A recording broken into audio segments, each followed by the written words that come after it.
So at the beginning, I don't know if we really had a vision. I find this is kind of the way things work out. We didn't really have a big vision about where it was going to go. We had an itch to scratch, and we had our own itch to scratch. Specifically, I had a long history in an oil and gas service space with Schlumberger, and then left to start my own startup. Justin had quite a bit of history. Another director of Unearthed had quite a bit of history in the oil and gas space as well, and he had a startup.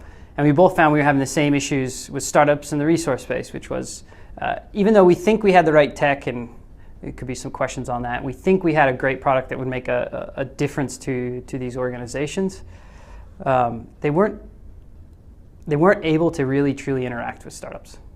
So we were thinking, well, we've got a startup, we've got to get them to interact with startups, we've got to get them to interact with outside vendors. What can we do? And we knew a PowerPoint presentation, you could speak till you're blue in the face. It wasn't going to make a difference. You had to show them why they needed to interact with outside innovators and entrepreneurs and organizations, and why they needed to be more open. And that's where we came with the idea of doing a hackathon, very focused on the industry, grabbing industry challenges and data. So taking what they consider to be their core competency, what they're great at, and opening that up to somebody that's never seen a mine before in their life, never seen an industry challenge, and see what they could deliver. And if they can then deliver interesting, novel approaches, I think we're onto something. And so that's what happened. We did the first event just to scratch our own itch. Didn't have any big, broad vision, but saw that they were, of the 80 innovators that came down for that very first event, 60 to 70% didn't know what mining was, never been on a mine site, no clue. And they were able to come up with really intelligent, interesting prototypes to the challenges that the miners faced that could make direct impact. I mean, the large boulder on site issue that was from the first one at that time was the #1 downtime issue across hard rock mining in WA. It's like billions of dollars a year in lost time. So it's a big, massive issue. And these guys were able to come up with a pretty novel approach. So after that, then we actually then stopped. So after the first event, we were like, oh, well, that kind of worked. That's pretty awesome. We took a step back, and then we looked at the total market, and we looked at the resource industry in general.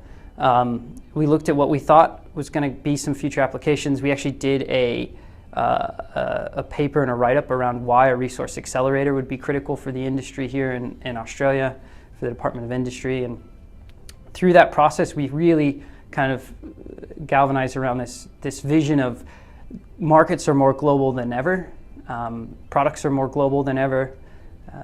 You really have to be focused around your core global competencies. We really like Australia. We really enjoy Perth. To us, one of the major core competencies is the resource space. So how do we create Perth and Australia as the global resources innovation hub? How do we make it the most exciting place to come and deliver new products, deliver new applications of the resource space? And that's how we started to get that vision for Unearthed, which hopefully is a bit bigger than just Unearthed.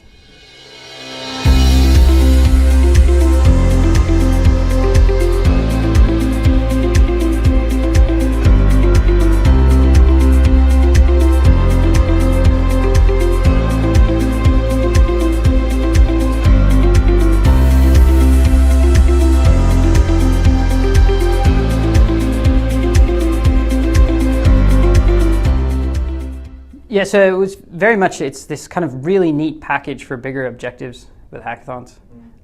And the two big objectives is, one, we fundamentally need to change the culture within the resource space. And it's that, when we say that we need to change it, it's like, that means that the past culture is bad. That's not the case. The past culture was amazing. The way that we ran operations and the way that we designed the businesses was 100% right for that time and for that space and for those technologies that were available. But with technology today, with the connectedness of minds, of information, of data, we have to reform how we interact and how we create the process, how we do the work. And we think there needs to be a cultural shift. We need to get the people on mines or planning mines to be really truly digital native, to understand what it means to work with digital data and how that becomes the driver of their work. And so I think there's a big cultural change to come through, and the hackathons help and promote that. That's one. Two is, when we were looking at, we actually kind of wanted to start a technology accelerator straight away, and there was we started looking around for companies, and there wasn't actually a lot of companies that you could just go and start to support. So then we went, well, I think that makes sense. You really only create a company or you create a business or a product if you know the challenge, if you know the issue. So we need the industry to be more open, transparent. We need them to open up their challenges, their issues to more people, so that more people can come and solve them. And that means we can create more products, we can create more companies, and so on. So the hackathons really solves both that and the cultural change. That's one vehicle. I think that vehicle's been great. I think it's going to continue to grow, but it will adapt. So we do online challenges, we do global hardware hackathons. I think it'll continue to change, but the key components around being more open, transparent with the challenges and the issues we have won't change, and getting that cultural shift about the work that's coming won't change either.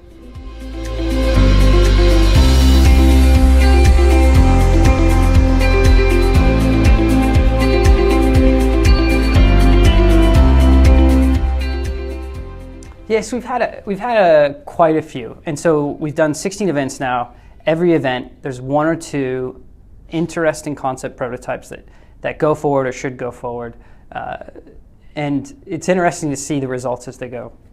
But the first one, and the fact that Newton Labs, a company that came out of that and is now doing work with Rio and with other large miners, that's a great outcome. So no experience in the mining industry at all, strong technical background, come up with a novel prototype that they can then get supported through Accelerator to go from prototype to product and build out a company.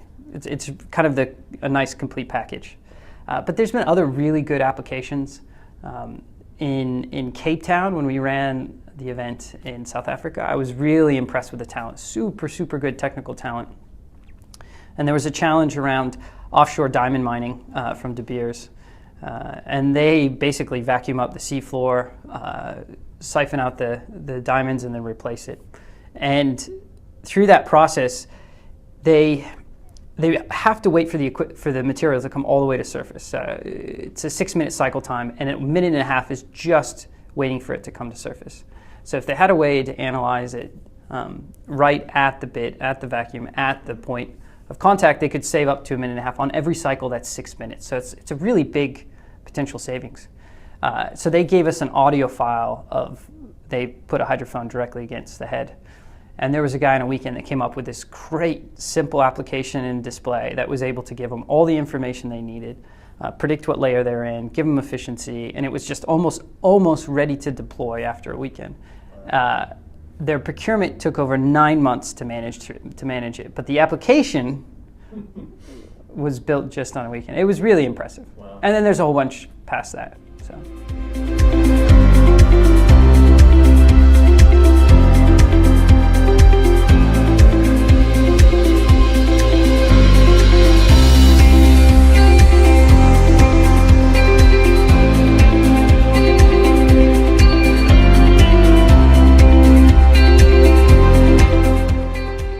Interesting questions. I think there's challenges of today, and then there's challenges of tomorrow.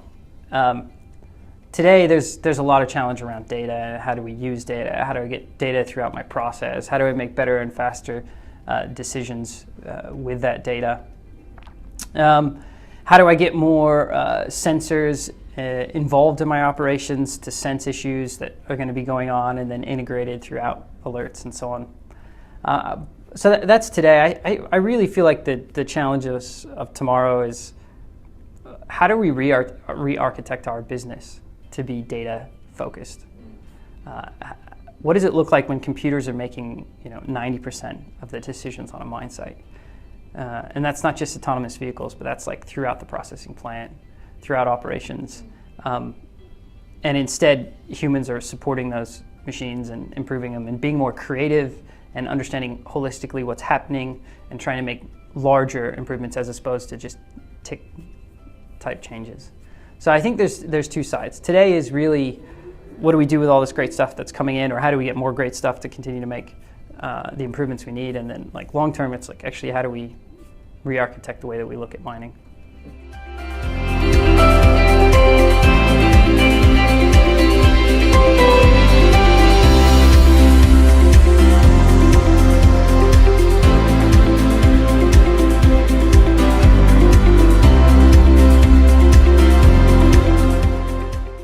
Within Unearthed, we want an entrepreneur to have a clear line of sight from issue through to prototype, through to product, through to company, through to growth.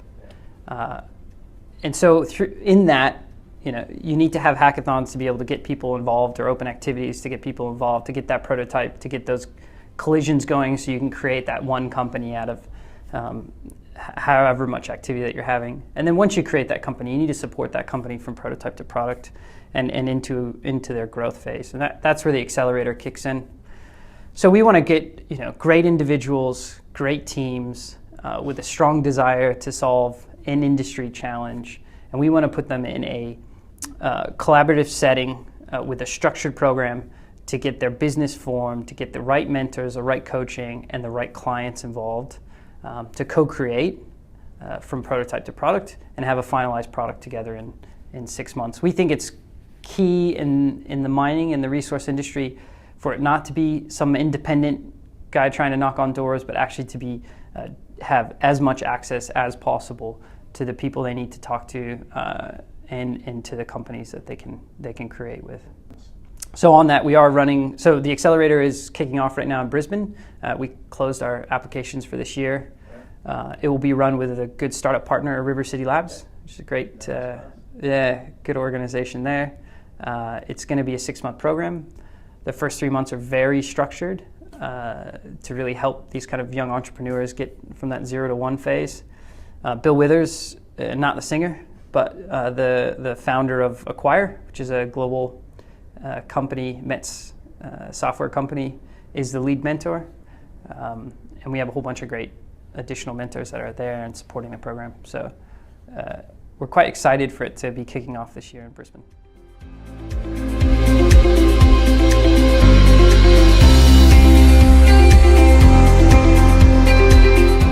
If you look at some of them, they send the decision makers, the people in ops, they get down, they co-create the entire weekend, and then they're like, I want to work with this person, this group, I want to work with this group, and they're much more serious about pushing things forward.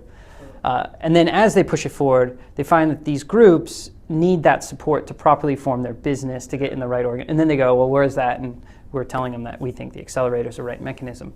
Very much in parallel, as they work with them, they have somebody that supports and makes sure that they build longevity and resilience into their business.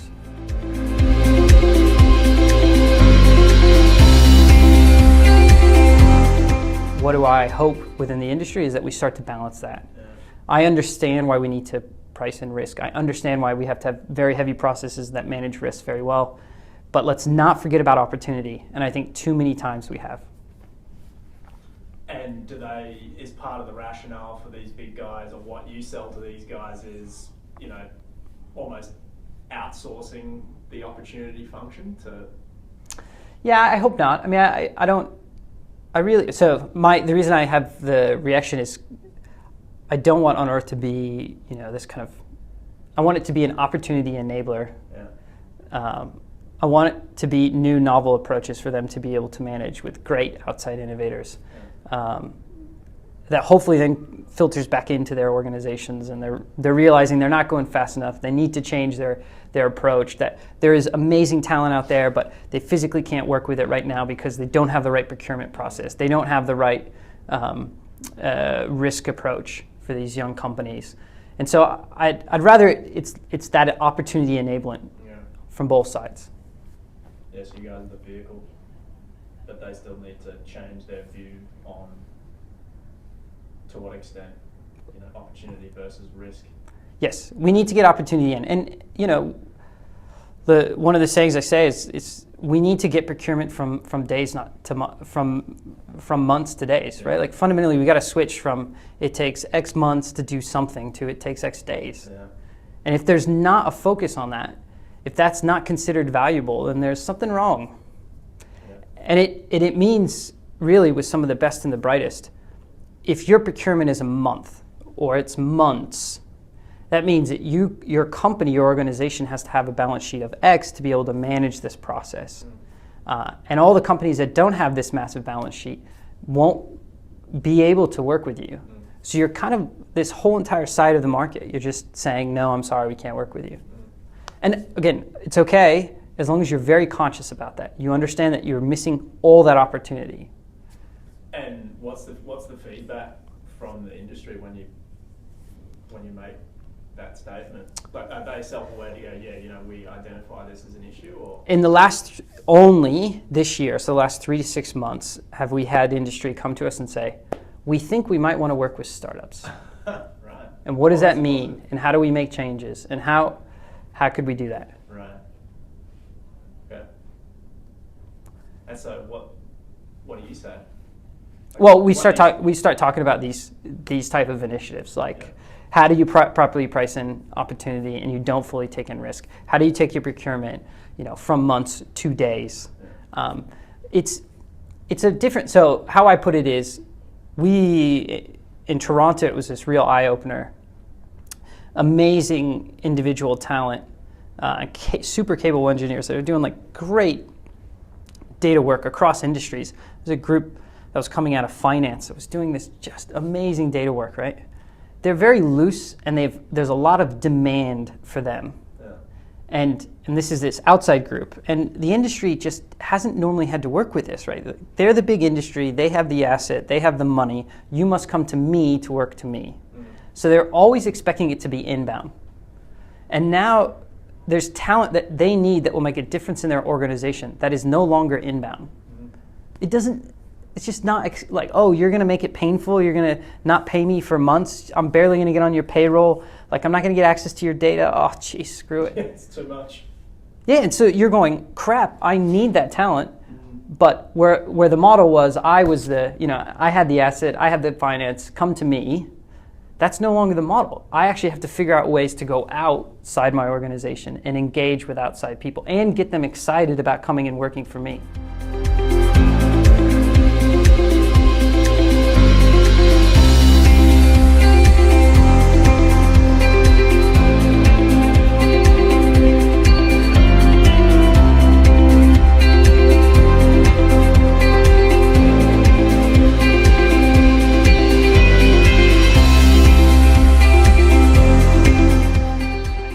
I don't believe the way that we're going to invest and create companies in the mining and the resource space will be the same as Silicon Valley and that whole consumer space.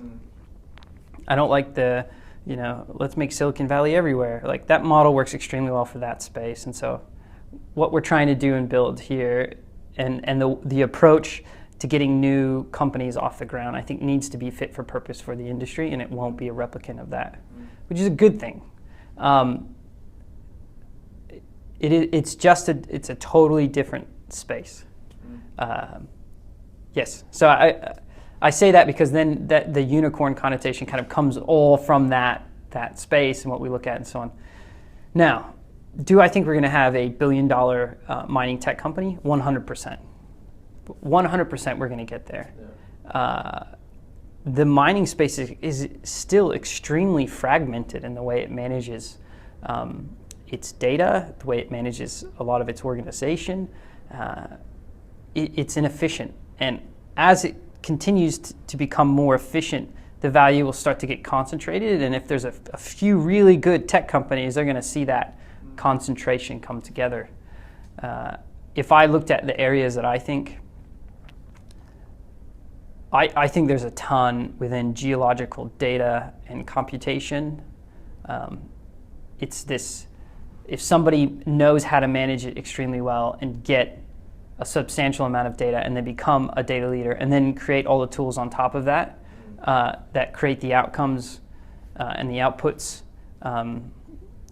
for exploration, that could very quickly move into a very, very big company.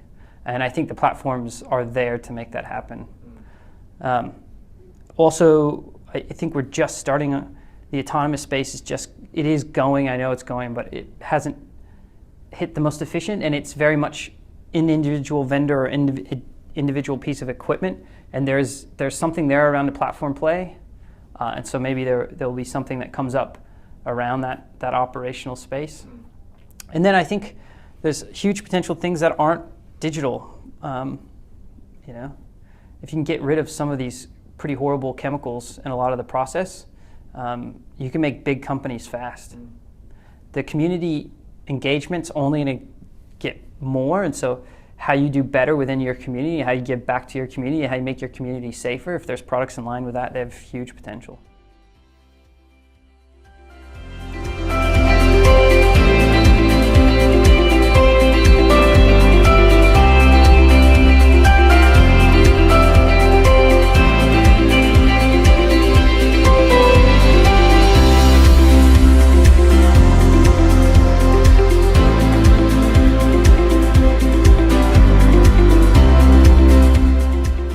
We're going to do demo day every year, no matter what. It will happen here in Perth as a minimum. It's a time to showcase what new, interesting, young technology is coming through. We're big fans of not just kind of, talking point presentations, but really showcasing product and showcasing what's happening. And so that will be consistent. And then having interesting, clever talks from people that are in the trenches delivering these type of applications, or on the other side of the fence trying to bring these applications into their business. And so I think this last demo day was quite interesting. And even if you look 2 demo days before the one that we ran in 2015, so Newton Labs was there, and they're continuing to move forward. There was a couple other companies. Actually, one of them ended up closing down, but most of the others have continued and going extremely well. One of them, Propeller, has now raised, I think they've raised a total of $8 million. They're really driving hard into kind of the platform for drone data, and they're doing a really good go of it. And they work with a lot of big industry clients. So it's great to see them come in, have a platform to showcase, hey, this is what we're building, this is the tech that we think is really interesting, and then get the contacts to continue that growth. I see Demo Day in the future. Hopefully we can continue to grow it so it becomes this natural place, like, oh, I've got a really cool new tech within the mining space, within the resources space. Have we applied for Demo Day? Have we tried to get in? Who's going? And it's not a trade show when you're there, right? It's very much an interaction, it's a presentation, it's tech, and I would like to see it like that to continue. There was Mineralize from Sweden, all these, it'd be great, right? Like we have one of our key goals, what we put on Unearthed was, how can we get somebody from the Silicon Valley to apply and come to Australia to build it? Because Australia is the best place for them to build their resources-focused startup.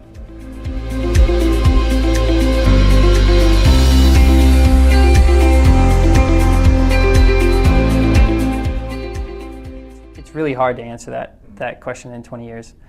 Broadly, I see a lot less mining, to be honest. I think we're going to continue to get better at using what we have. And if we don't have that in our plans, then we should. Substantially, we're going to get better at using what we have. So that's one. Like everybody else, see this going from human-centric design and work. So humans are making the decisions and deciding to data-driven, computer-driven work. That means most of the sites will be completely autonomous, run remotely, continuous mining, real-time sensors throughout the site, and the humans will just be maintaining and managing and improving that operation, but not actually going and doing the work or making those key decisions. And then I really see mining much better integrated with the communities in the future. I think we were way too standoffish for way too long. And we need to get, from the beginning, everybody involved, understanding what the value is when we go and deliver these things, and then putting some plan to the future. We can't it's not good enough to go and just mine and then forget it. There has to be a long-term plan.